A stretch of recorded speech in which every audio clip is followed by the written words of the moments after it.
Bom, gente, eu vou começar porque hoje eu tenho um curso depois, então eu não posso demorar muito, tá? Nós vamos dar continuidade ao livro As Mulheres que Correm com os Lobos. Hoje é a Mulher Esqueleto. Eu vou fazer um resumo da história, tá? Porque ela não é muito longa, mas para ler eu acho que uma necessidade, até porque a história em si, o que importa, é bem pequeno, tá? Então é o seguinte, é uma moça, tá? Que havia feito alguma coisa que o pai não havia aprovado. E, embora ninguém soubesse o que havia sido, o pai já a tinha arrastado até os penhascos e atirado-a no mar. Lá os peixes devoraram sua carne, seus olhos, e sobrou só seus ossos, seu esqueleto, que rolou muitas vezes com as correntes. Aí um dia um pescador foi pescar. Esse lugar aonde ele foi pescar, essa baía, era um lugar considerado assombrado, mal assombrado. E poucas pessoas iam ali. Mas ele acabou resolvendo pescar por lá. Então ele foi, jogou anzol, né? E pensou o seguinte: nossa, peguei um peixe grande. Ele sentiu peso, né? No anzol de alguma coisa muito grande. Peguei um peixão, vou me dar bem, vou ter comida para muito tempo. E ele ficou lutando, né? Com o anzol puxando, né? Tentando puxar para cima, mas ele estava tendo muita dificuldade, né? Até que então ele conseguiu puxar, né? E ele não viu, inclusive, a cabeça calva, né, do esqueleto, que era ela, a mulher esqueleto. Mas quando ele se voltou com a rede nas mãos, estava lá o esqueleto. Aí ele ficou apavorado, né? E berrou, ah, meu Deus, tal, soltando da proa com remo, começando a remar loucamente, tentando voltar para a terra. E não percebeu que ela, né, a mulher esqueleto, ela estava com o anzol e enroscado, né, todo nas costelas. Então não tinha jeito dele se desviar, de desviar o caiaque, que ela continuava ali atrás dele. E ele ficou desesperado, com o cadáver atrás dele, na linha de pescar agarrado e tal. E, enfim, enquanto isso, o tempo todo ela continua atrás dele e era arrastada. E ela começou a comer, porque tinha peixe, pedaços de peixe, porque há muito tempo ela não comia. Aí finalmente ele chegou ao iglu. Enfiou-se direto dentro do iglu, né? Engatinhou para dentro do iglu e ficou ali, deitado no escuro, com o coração batendo, feito um tambor. Aí, imagina só, quando ele acendeu a lamparina de óleo, né? Jogada num monte no chão de neve, tava ela, né? Tava lá a mulher esquerda. Aí ele ficou ai, ai, ai e tal, ficou meio assustado e tal. Aí ele resolveu que ia soltar a linha de pescar dela. Aí foi soltando aos poucos a linha de pescar, devagar, né? E ele trabalhou sem parar até conseguir tirar e colocou um cobertor em cima dela para aquecê-la, que ela estava só com os ossos de fora, né? Bom, então ele soltou, foi desenrolando a linha de seda, né? E deixou ela ali, né? E começou a sentir sono. E se enfiou nas peles de dormir e aí foi sonhar. E quando a gente às vezes dorme, né? A gente às vezes solta uma lágrima, né? do olho, escapa uma lágrima. A gente não sabe por quê, pode ter sido um sonho, não. A mulher de esqueleto viu a lágrima, né, se aproximou do homem e aquela lágrima foi como um rio para ela. Ela bebeu a lágrima até saciar sua sede. Enquanto ela estava deitada ao lado dele, ela se deitou ao lado dele, ela estendeu a mão para dentro dele, que ele estava dormindo, e retirou o coração dele. E viu o barulho, né? Bum, bum, bum, bum do coração. Oi, André. Bom ver você aqui. Aí ele ficou assim, ela começou a cantar, né? Também, carne, carne, carne, carne. E quanto mais ela cantava, mais o corpo dela se revestia de carne. Ela cantou para ter cabelo, olhos, mãos, enfim, para se refazer inteira, né? Pernas, seios, enfim. E quando ela estava pronta, ela também cantou para despir o homem que dormia e se enfiou na cama com ele, a pele de um tocando a do outro. Aí ela devolveu o coração, o grande tambor, ao corpo dele, e assim foi que eles acordaram abraçados um ao outro, enredados na noite juntos, agora de outro jeito, de um jeito bom e duradouro. As pessoas que não conseguem se lembrar de como aconteceu sua primeira desgraça dizem que ela e o pescador foram embora e sempre foram bem alimentados pelas criaturas que ela conheceu na sua vida debaixo d'água. As pessoas garantem que é verdade e que é só isso o que sabem. Então essa é a história da mulher esqueleto. Olha, essa história tem muita coisa interessante, muita coisa. Mas fala basicamente, né, dos relacionamentos amorosos.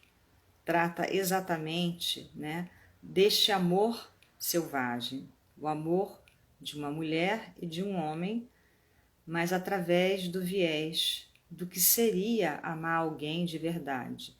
O que seria olhar para dentro do outro e descobrir essa natureza selvagem, né? Bom, ela fala assim, eu vou ler um trechinho aqui. Para amar é preciso não só ser forte, mas também sábio. Quando temos esse tipo de relacionamento, não saímos por aí à caça de fantasias, mas nos tornamos conhecedores das mortes necessárias e nascimentos surpreendentes que criam um verdadeiro relacionamento. Algo gerado em ciclos e distribuído. Que é o seguinte, quando nós falamos de mulher de esqueleto, né, nós falamos de alguma coisa que está guardada e que não é bela, né, dentro de nós, né? Todos nós temos coisas dentro de nós que nos assustam, que não queremos ver. A mulher esqueleto existe tanto dentro de mim, de uma mulher, como de um homem. Tanto faz.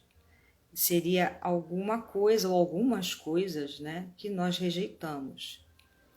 Às vezes é difícil, inclusive, nós mesmos encararmos essa, entre aspas, mulher esqueleto, para nos relacionarmos bem conosco, né? Às vezes a gente evita, a gente faz que nem o cachorrinho, né, da outra história, que vocês devem lembrar, do Manauê, que sai pelas distrações, a gente vai para as distrações para não olhar para dentro. Mas é meio difícil fugir dela, porque ela sempre está agarrada na gente, ela está sempre aqui dentro. Então, o que acontece com os relacionamentos? Os relacionamentos hoje em dia, né, o amor moderno, né, ele tem muito medo da natureza, ele tem muito medo do ciclo da vida, morte, vida, e em especial do aspecto da morte. Porque tudo que existe dentro da nossa vida tem um ciclo, né? Todo ciclo tem uma vida, uma morte, uma vida. Um nascimento, uma morte, uma vida. Todas as coisas são cíclicas. Às vezes a gente não quer enxergar isso.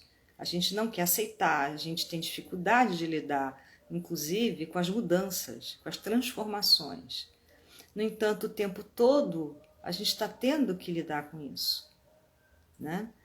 Não tem quem não passe por ciclos de mudança, por ciclos de transformações, né? Então, aqui no caso, por exemplo, né, que nós estamos falando do pescador, né? É uma metáfora, lógico, né, essa história. Ela fala muito da questão, né, dos relacionamentos de uma forma geral, que as pessoas estão buscando um peixão, né? O que ele estava buscando? Um peixão. Ele viu um peixão na fantasia dele. Nossa, vou pegar um peixão. Você sai para conhecer alguém, para paquerar, você pensa logo nisso. Nossa, eu vi aquele peixão ali, vou conquistar aquela garota, aquele cara, não importa. Tá, começa a se relacionar com a pessoa, não importa quanto tempo. Em algum momento, né, ninguém é perfeito. Primeiro, ninguém é perfeito. Em algum momento, ela vai mostrar uma face, um lado, que ela vai te desagradar. O que as pessoas fazem, geralmente, quando isso acontece? Ou acontece um fato entre vocês, né, o casal, não importa se é um casal de homem e mulher, ou mulher-mulher, homem-homem, isso não importa. Podemos falar até de amizades, podemos falar de relacionamentos outros que isso cabe bem. A gente sai correndo, né? A gente não quer isso. Às vezes é uma coisa pequena até, mas você prefere fugir. Porque é mais fácil fugir, né? Do que encarar, do que tentar entender, do que tentar cuidar. E muitas vezes são coisas nossas, na verdade. Às vezes a caveira, né? Às vezes o esqueleto está dentro de nós, às vezes o defeito, a coisa feia está no nosso espelho, não do outro. Às vezes são coisas que nós vivemos e que não conseguimos dar conta e que estão guardadas dentro de nós e que nós não conseguimos resolver. Então, o que acontece muito nos relacionamentos? Essa escapada, essa fuga, né? As pessoas preferem abandonar, não dar continuidade. É muito comum também, e é uma coisa de, vamos dizer assim, que nós falamos em psicanálise, em psicoterapia, de modo geral, né? Que quando nós fazemos um pacto com uma pessoa no relacionamento, né, como casal, existe um pacto inconsciente. Cada casal tem o seu. Mas esse pacto tem que ser refeito, porque os anos passam, as pessoas também vão mudando. Não tem como dizer que você não muda com o tempo, que as circunstâncias da vida não te mudam. Ou, enfim, acontecem mil coisas no nosso caminho. Então, na realidade, para que um casal consiga atravessar, né, o caminho todo bem, ele tem que estar refazendo esses pactos, né, inconscientes. Só que, às vezes, um dos dois ou os dois se assustam com alguma coisa nova e acabam resolvendo se separar e ainda se gostando às vezes. Às vezes o problema não é nem a falta do amor, é a falta da capacidade de refazer esse pacto, de olhar para a caveira, de olhar para aquilo que não está bonito naquele momento, ou que é uma transformação para acontecer. Porque quando se fala em ciclo de vida, morte, vida, preste atenção, né? Tem a vida, vem a morte, alguma coisa morre, mas depois renasce de uma outra forma. Só que dá trabalho. É uma construção. É como ela fez. Ela se reconstruiu, né? Ela se reconstruiu apesar de tudo que aconteceu com ela. Eu acho interessante o começo da história, inclusive, porque ela fala o seguinte: a gente não sabe o que ela fez de errado que levou o pai a jogar ela do penhasco. Não dão motivo. Porque o motivo não importa, né? Por que uma pessoa faz algo com a outra que diz, eu não quero mais você, eu te jogo fora? Isso cada um que sabe. Não sei se ela merecia ou não merecia. O que importa é que se jogar fora é uma coisa muito normal, né, entre aspas, no ser humano. Quem é o pai, você está perguntando, Priscila? O pai da mulher esqueleto que eu estou falando. No começo da história, ele joga ela do penhasco, né? Então eu estou falando o seguinte, nós fazemos isso com as pessoas muitas vezes. Nós jogamos as pessoas do penhasco e nós, a cultura, a sociedade, pode ser qualquer um de nós pegamos e desistimos simplesmente de uma relação por alguma coisa que não nos agrada, pelo feio, pelo assustador, por algo que pode te causar algum susto, né? Algo que te pega de surpresa, né? A nossa sociedade, ela tem muitas regrinhas, né? Você, por exemplo, para se sentir atraído por uma mulher ou um homem, não importa, a pessoa tem que ser bonita, a pessoa tem que ser interessante, a pessoa tem que ser fisicamente atraente, né? Nós temos muito essa conotação na aproximação com o outro, né? Pessoas que nos atraiam quimicamente falando. Tesão, vai. Começa por aí, lógico. Ninguém vai olhar para outra pessoa e sentir atração porque ouviu a voz, né? Óbvio. Tá, ok, você se aproxima da pessoa. Mas o que acontece muito é o descartável no sentido seguinte, né? Passou uma noite, talvez, transe e tal, tchau, né? Ela fala, inclusive, aqui no livro, eu marquei aqui um lugar onde ela fala uma coisa muito interessante. Deixa eu ver se eu acho aqui, espera um momentinho. Ela fala dessa questão, né? Ela aconselha, inclusive, as pacientes dela a não se doarem corporalmente para os homens no começo, porque ela acha que não é por aí, né? Nós temos um caminho, né? Um caminho primeiro para chegar, né, ao coração do outro, para depois sim a gente partir para uma relação mais íntima no sentido corporal. Porque nós colocamos o carro na frente dos bois, muitas vezes, né? Porque a primeira coisa que aquela pessoa disser ou fizer, se você já teve um contato íntimo, íntimo no sentido sexual, às vezes pode te assustar, te afastar. Ela propõe um caminho contrário, ela propõe um caminho de você conhecer primeiro o outro, tentar saber se aquela batida do coração nele existe, né? Que fez ela criar carne, né? Se esse homem tem como doar a você alguma coisa interna, né? Ou não. Ou uma mulher, é a mesma coisa, né? Eu estou falando da história, mas tanto faz para homem como para mulher, tá? O importante é que exista dentro daquele ser a capacidade de saber dessas mudanças que vão ocorrer, de saber que as pessoas não são perfeitas e de que algumas coisas vão ter que ser discutidas, vão ser refeitas. Os relacionamentos não são parados, né? Os relacionamentos, eles têm momentos bons e têm momentos ruins.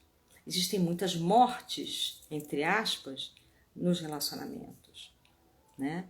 Mas essas mortes são necessárias, porque os momentos são diferentes, porque as escolhas vão mudando. Isso quanto mais for bem trabalhado num casal, mais forte esse casal fica, né? Mais capacidade desse casal realmente ficar junto, né? Dividir essas questões, essa questão do que morre para renascer, né? Não adianta só ficar com aquela beleza do apaixonamento, o brilho do começo. Isso é fácil, né? A paixão é uma coisa que acontece assim, né? As pessoas têm muita fantasia em relação a isso, né? Achar que o brilho, né, que aquele brilho, aquela radiância que apareceu no começo, que aquilo vai ser para sempre. Querer que aquilo seja para sempre, acontece que não, né?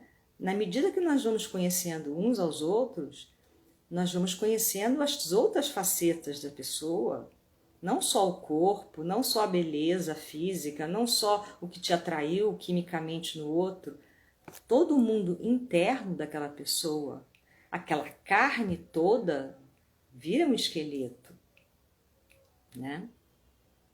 Desnuda.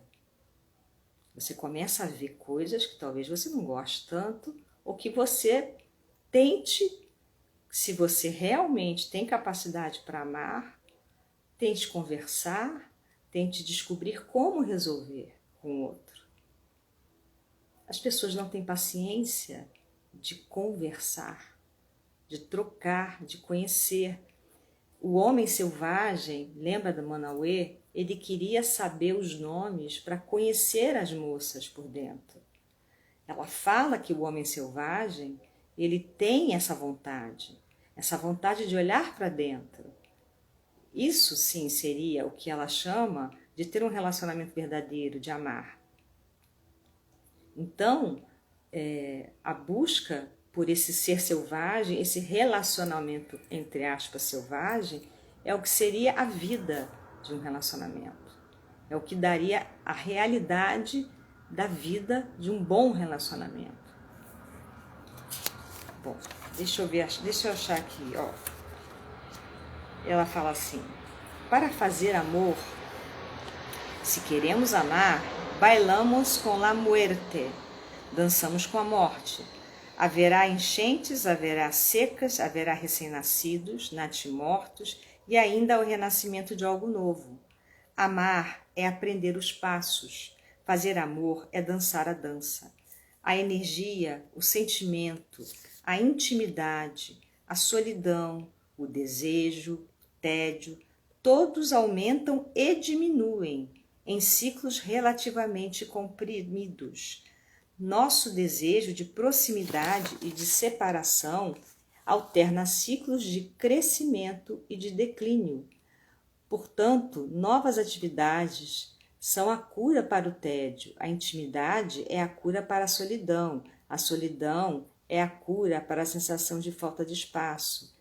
Isso aqui, ela está falando que as pessoas costumam, sem o conhecimento dessa dança, né, a pessoa tem tendência, durante vários períodos, a traduzir a necessidade de atividade nova e pessoal em gastos excessivos, em exposição a riscos, em escolhas irresponsáveis, na procura de um novo parceiro. Esse é o jeito do tolo ou do pateta, ela fala. É a solução dos que não sabem. Então, o amor seria uma coisa diferente, né? O amor é uma transformação, né? O amor é uma transformação típica de uma pessoa que aprende a amar. Amar é um aprendizado, na verdade, né? Assim como você aprende a dançar, assim como ela dançou, como ela tocou no coração dele, né? E cantou para ter carne, né? É um aprendizado. E ela só pôde fazer isso porque ele doou o coração. Ele deixou, ele estava ali dormindo, né? Confiando, porque quando você dorme, você abaixa a guarda, né? Você fica ali à mercê do outro, né? Confiando, porque se você dorme, se você consegue dormir do lado de alguém, você tem que confiar que aquele alguém está ali e não vai te fazer mal. E ele deixou ela pegar o coração dele e usar para se reconstruir, né? Então ela fala mais uma coisa interessante: a força da morte exige o amor. E ela exige a lágrima, o sentimento e o coração. A natureza da vida, morte e vida exige dos amantes que eles encarem de imediato esse aspecto, que eles não se negaceiem nem desfaleçam para escapar dela, que sua dedicação mútua seja muito mais do que estar juntos, que seu amor se baseie na união do conhecimento e da força para se deparar com essa natureza, para amar essa natureza e para juntos dançarem com ela.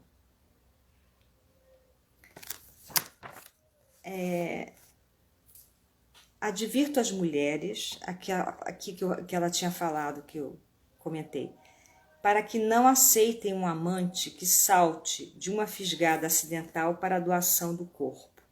Insistam no cumprimento de todas as fases. Assim, a última fase virá por si só. A ocasião para a união dos corpos chegará na hora certa. Quando a união começa na fase carnal, o processo de enfrentamento da natureza da vida, morte e vida ainda pode ter lugar mais tarde, mas isso exigirá muita determinação. É um trabalho mais difícil, porque o ego do prazer precisa ser afastado à força do seu interesse carnal, a fim de que se construam os alicerces. O cãozinho da história do Manauê nos recorda como é difícil lembrar em que caminho estamos quando nossos nervos estão sendo afetados pelo prazer. Portanto, fazer amor é fundir a respiração e a carne, o espírito e a matéria. Existe um vínculo imortal de alma para alma que mal conseguimos descrever, ou talvez que mal consigamos decidir, mas que vivenciamos em profundidade.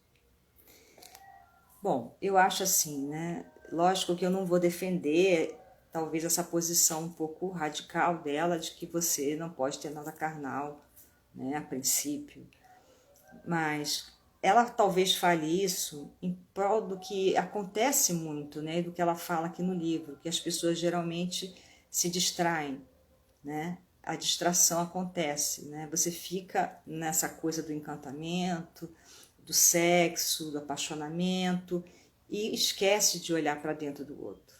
Talvez é por isso que ela fale que é necessário primeiro, né, você dá a oportunidade de conhecer o outro, né? Porque nós somos muito ego, né? Nosso ego, ele quer prazer. E ela fala muito, né, na linguagem do Jung, lógico, ela é junguiana, da questão do self, né? O que o teu inconsciente está buscando? Está buscando o quê? Está buscando uma distração? Não. Teu eu verdadeiro, né, o teu self, o teu eu interior, ele busca uma companhia, ele busca alguém que tenha o que trocar com você, que te acompanhe nessa caminhada da vida, morte e vida, né? E eu acho que no fundo, né, as pessoas querem isso. Não só as mulheres, os homens também, as pessoas de um modo geral, até mesmo se você pensar em termos de amizade, você quer um amigo para a vida inteira. Você quer uma amizade que você possa se sentir à vontade, né? Você quer alguém que esteja ao seu lado, né? Trocando, doando, e você também podendo doar, trocar, né? As relações estão muito fugazes hoje em dia, porque são muito ego, né? É uma coisa muito de aparência, né? É uma coisa de mostrar só o que você tem do lado de fora. E ninguém cria uma verdadeira relação, seja em que você pensar, até numa amizade, né, só com essa questão do externo, né, com a persona. A persona é como você se mostra para o mundo. É uma coisa que você cria, muitas vezes até para se defender. Você não é uma persona, você tem um inconsciente, você tem traumas, você tem coisas que você mesma não quer olhar, que é difícil olhar para seus próprios defeitos, enfim, suas próprias coisas que você não aceita, né? Enfim, eu acho que a gente tem que buscar essa intimidade, né? Essa história é uma história muito ligada a uma grande intimidade. Essa que é a verdade, né? Eu vou ler mais um trechinho aqui no final que ela fala, eu acho muito bonito, né? Só sabemos que para amar é preciso que se beije a megera, e ainda mais, é preciso que façamos amor com ela. A história também nos fala de como entrar num relacionamento de enriquecedora cooperação com o que tememos. Ela é exatamente aquilo a que precisamos emprestar nosso coração. Quando o homem se funde com a mulher esqueleto, ele fica o mais íntimo possível dela, e isso faz com que ele conquiste a máxima intimidade com a sua parceira.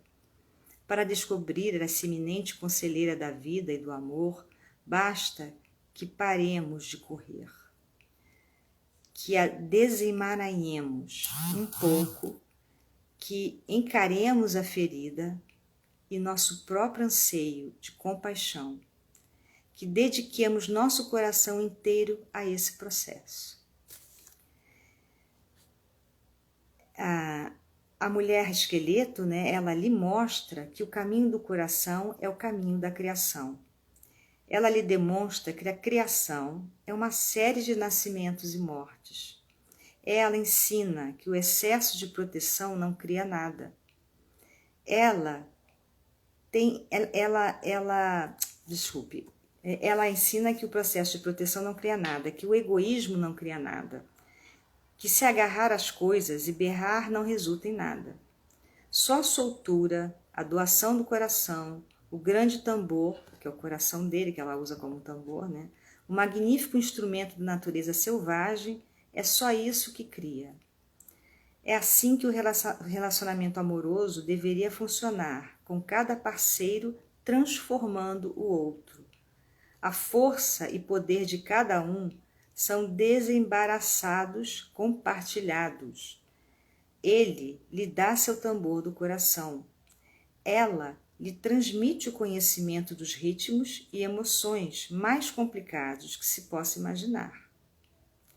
Então, o que é um relacionamento? Um relacionamento é isso, é troca. E é conseguir passar pelas mulheres esqueletos, tantas quantas forem, que existirem dentro de nós. Até mesmo para relacionarmos conosco, com a nossa própria pessoa, para nos amarmos, nós também temos que encarar as nossas mulheres esqueleto. Às vezes é muito difícil olhar no espelho da alma e ver que tem coisas em nós que nós não gostamos e que nós temos que mudar. E aí se dá de novo a história da vida, morte, vida, né? Às vezes tem aspectos nossos que nós temos que encarar, trabalhar para que renasça, para que se transforme esse aspecto numa coisa melhor.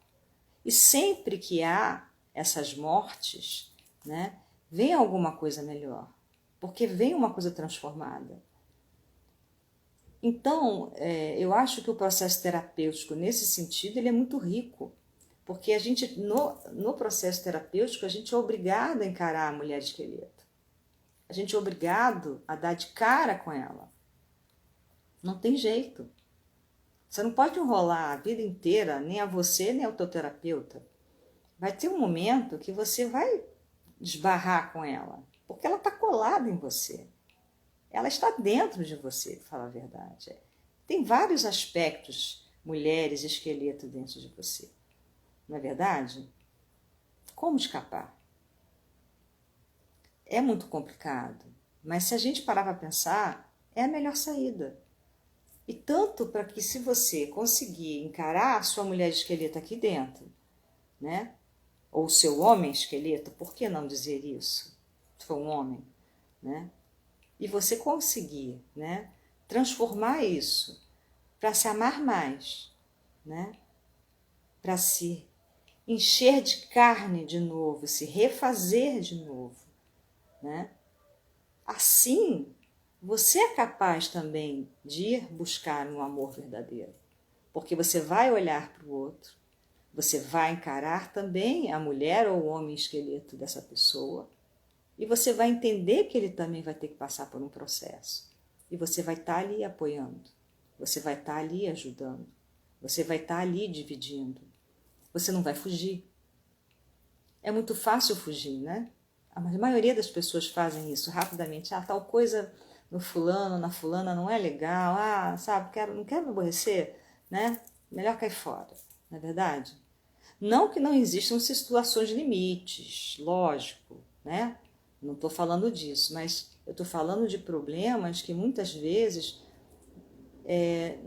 nós poderíamos estar ali do lado, juntos, né? Ou esperando, dando um tempo para que aquela pessoa possa fazer essa transformação, que a gente possa acompanhar esse movimento e a gente não permite, né? A gente nem se dá o direito, né, de estar junto dessa pessoa, de perceber essa mudança, sequer, né?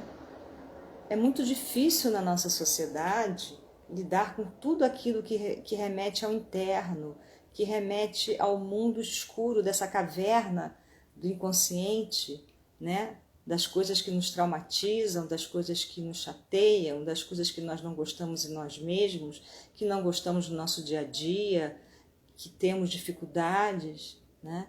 É muito fácil esconder, né? Aí estão as distrações do mundo, e o mundo tem muitas distrações, é um mundo cheio de distrações, né? É o shopping, sei lá, uma festa, tanta coisa, se você parar para pensar, que você pode usar como distração, né? Até mesmo o excesso de trabalho pode ser uma distração, né? Se meter a cara no trabalho e não pensar em mais nada. Gente, por hoje eu vou ficar aqui. Se vocês quiserem deixar perguntas no direct, podem deixar. Se tiverem mais alguma coisa a comentar, se vocês leram esse capítulo e tem alguma coisa a comentar, também podem deixar, tá? E eu agradeço muito por vocês terem assistido, agradeço a quem ainda vai assistir. Muito obrigada. E semana que vem nós vamos entrar na história que eu acho assim uma história muito, muito, muito legal, que é a história do patinho feio, né? Esse patinho feio aqui, ele é muito bem trabalhado, né? A procura da nossa turma, a sensação da integração como uma bênção, o patinho feio, a descoberta daquilo a que pertencemos, ok? Muito obrigada, namastê, até breve.